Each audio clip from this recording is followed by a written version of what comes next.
अच्छा भैया, हम लोग गीत गायक मनीष दीवाना, साथी गायिका सुभद्रा चौहान जी, गरीब गंवार स्टूडियो में रिकॉर्डिंग हो रहा है बल्कि भैया जयराम जी की देखरेख में। और हम लोग का गीत आधा झूठ आधा सच चैनल पर जा रहा है। आप लोग अधिक से अधिक उसको सब्सक्राइब और लाइक कमेंट करिए और करके उसको देखिए, बताइए। ए धन सुनो तालू जी बोली। देखो कल 17 तारीख के हमारे टिकट बा, हमके बम्बई जाए के बा। ना जी इतना जल्दी मत जाई, नया नया शादी भइल बा, अभी छोड़ के जाता नहीं। सुनी हमारे एगो बात, कुछ दिन औरी सैया रही जैत घरमा, कुछ दिन औरी सैया रही जैत घरमा, लागी ननी तुजनिदा छोड़ी के बहरमा, लागी ननी तुजनिदा छोड़ी के बहरमा।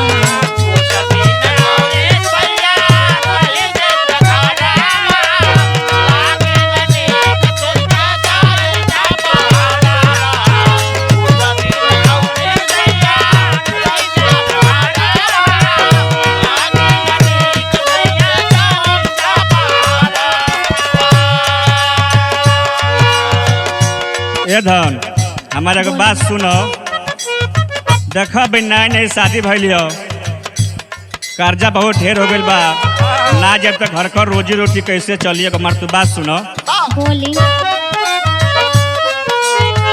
जनी रोक धनी हमके जाए तो बहारावा,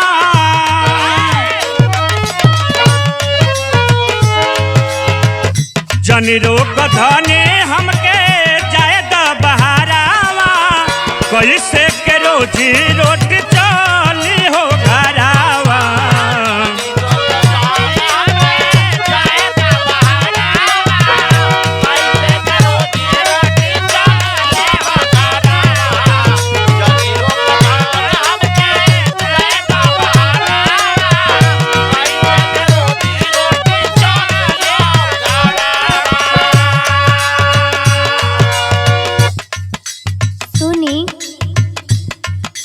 बोलो। पहिला बेरी आइल बानी, पहिला मुलाकात बा, ना जाने काहे बड़ी जीवा डेरात बा।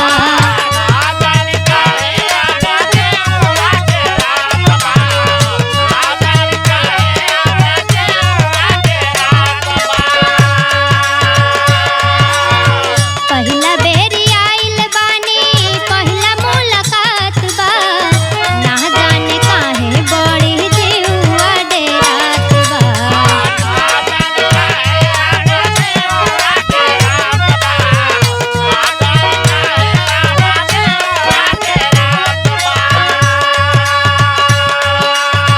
जिंदगी में घोला जाने हमरे जहरवा, जिंदगी में घोला जाने हमरे जहरवा, कुछ दिन औरी सैया रही जैती घरवा।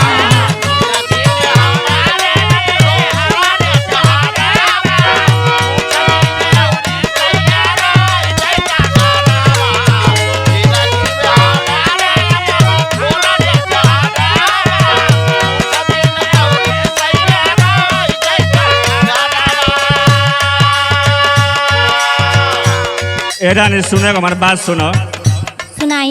का करबू, हमहू को उतना कष्ट बा, बाकी मजबूरी बा, गल जरूरी बा। सुनो हमारे बात सुनो, सुनाई। चढ़ी गइल बाटे धरखो कर्जा कपारे, जतनी कमाए सुनो यही के मारे।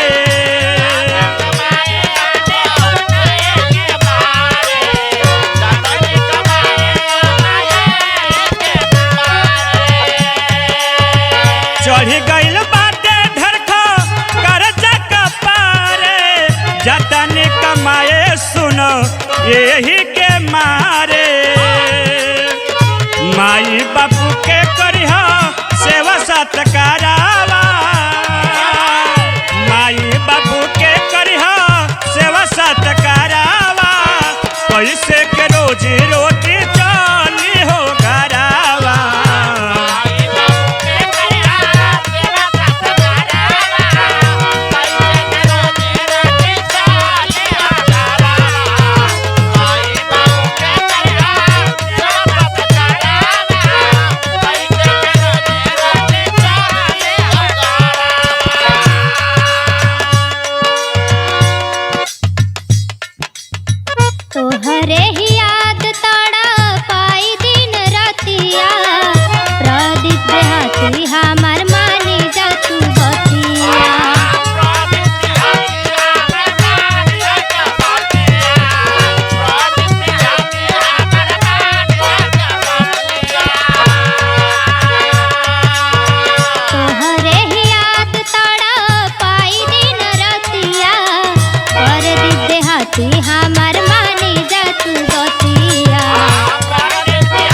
जनी रोक धनी हमके जाए द बहारावा, जनी रोक धनी हमके जाए द बहारावा, कैसे के रोजी रो